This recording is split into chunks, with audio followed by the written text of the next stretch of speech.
The honourable member from Burnaby South. We know that China and India are interfering in our democracy and are using members of parliament to do so.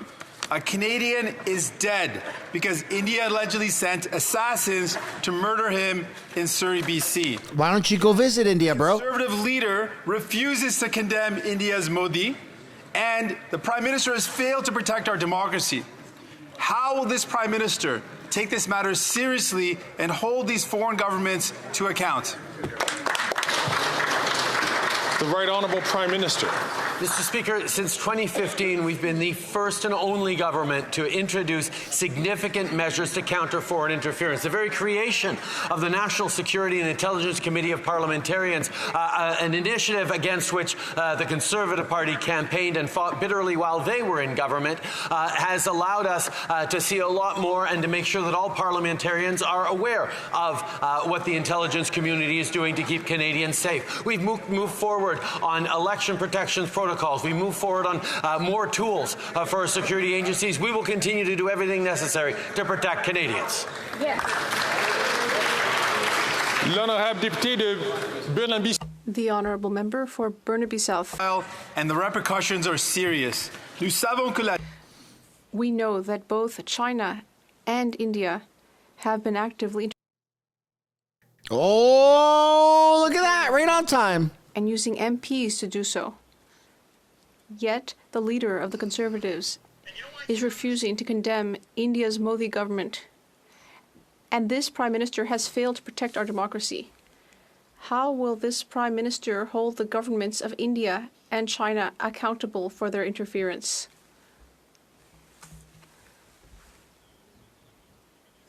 The Right Honourable Prime Minister.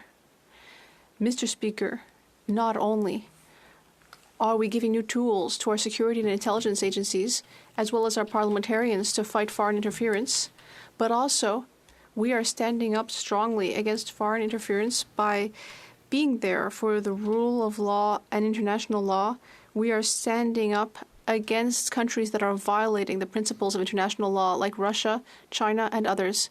We will continue to be there to ensure that we protect people who come to Canada to leave authoritarian regimes. We will be there to protect them. From Thornhill.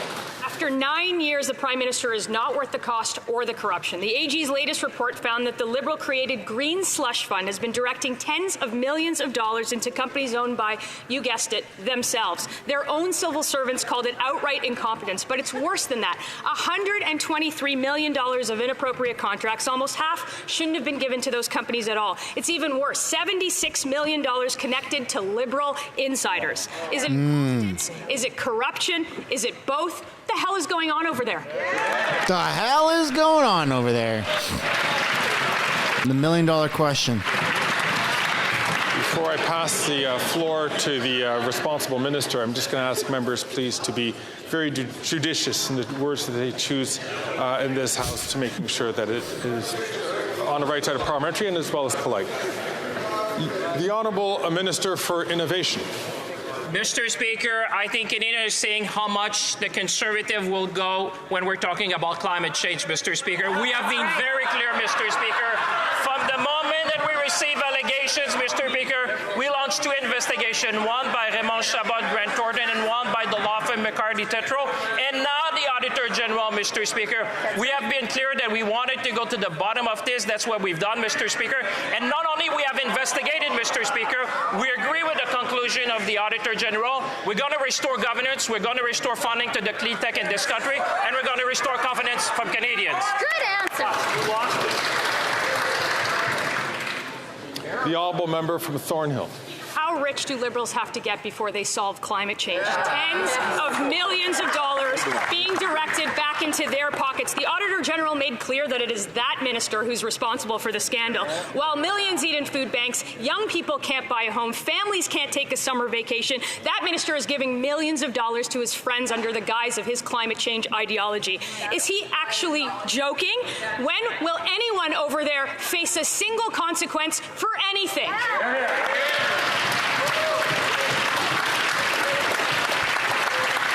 with the Conservative government. Minister for Innovation. They're going to send them all to jail. Calling for the question, Mr. Speaker. You see again the Conservative going, Mr. Speaker.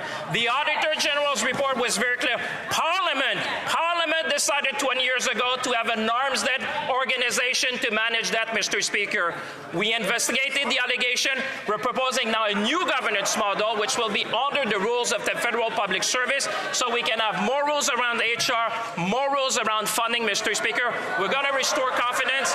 We're going to make sure that we have a model of delivery that have the highest standard, Mr. Speaker. We're going to fight for the clean tech in this sector. Yes, good answer.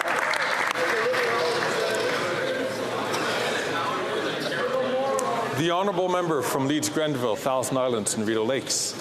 General report makes it clear that this Prime Minister isn't worth the cost or the corruption. The Prime Minister's billion-dollar green slush fund handed out $123 million taxpayer dollars illegally, and we know this because Conservatives have been fighting against the Liberal cover-up as we've tried to expose this Liberal minister's incompetence. We know that nearly 100 conflicts of interest were uncovered because of the Auditor General's investigation. It's shocking confirmation of corruption, and we know that they're going to try and cover it up. What we need to know today, is the minister going to assure Canadians that not a single dollar of severance will go to the corrupt executives? The Honourable Minister for Innovation. Mr. Speaker, again, let me tell the Canadians, the Conservative at the time, 20 years ago, wanted that to be an independent arms-length organization, Mr. Speaker, from government. That was the delivery model that was chosen, Mr. Speaker. What we have done from the moment we had delegation, we investigated, Mr. Speaker, because we want to go to the bottom of this. We've seen the reports that have come up. We have proactively worked with the Auditor General. We're going to restore confidence. We're going to restore governance in this organization. But one thing, Mr. Speaker, we're never going to let our small and medium-sized business who are fighting for climate change in this country, we're going to fight with them.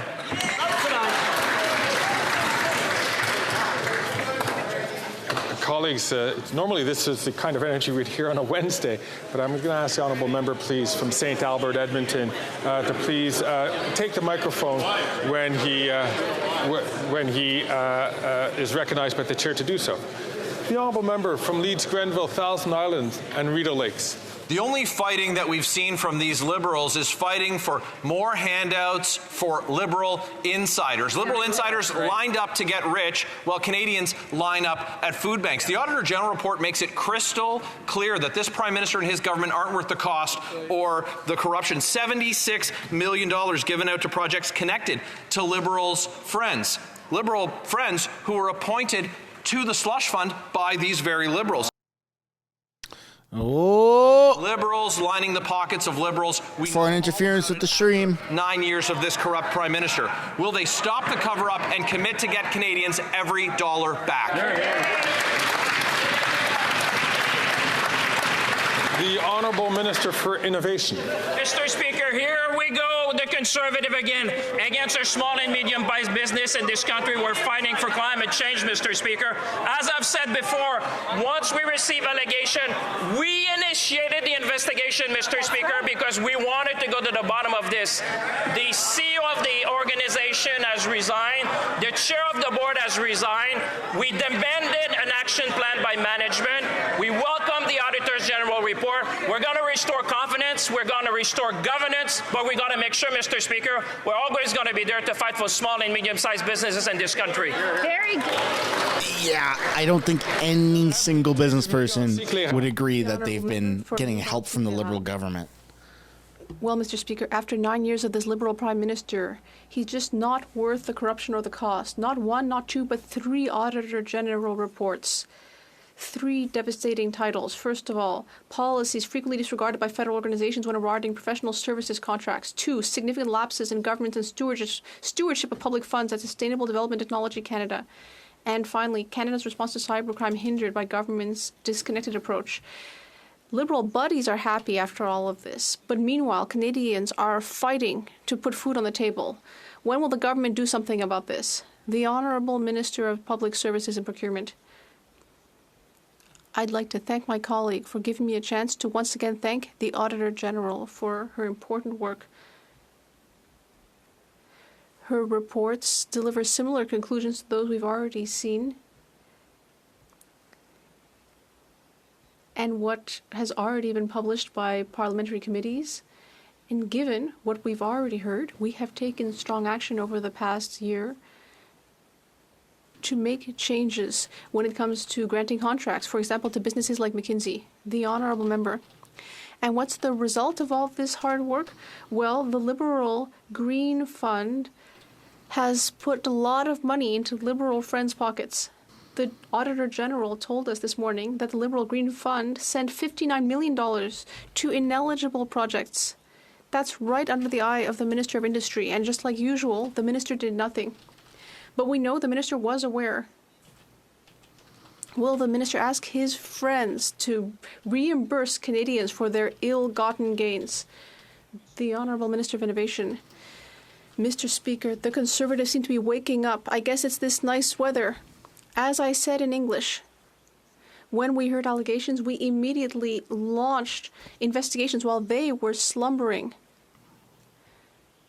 We took immediate action. We worked with the AG. Why? Because we want to get to the bottom of things. Our model of governance will enable us to relaunch the organization in order to be able to fund small businesses that are fighting climate change. We'll bring back How? What small business is fighting climate change?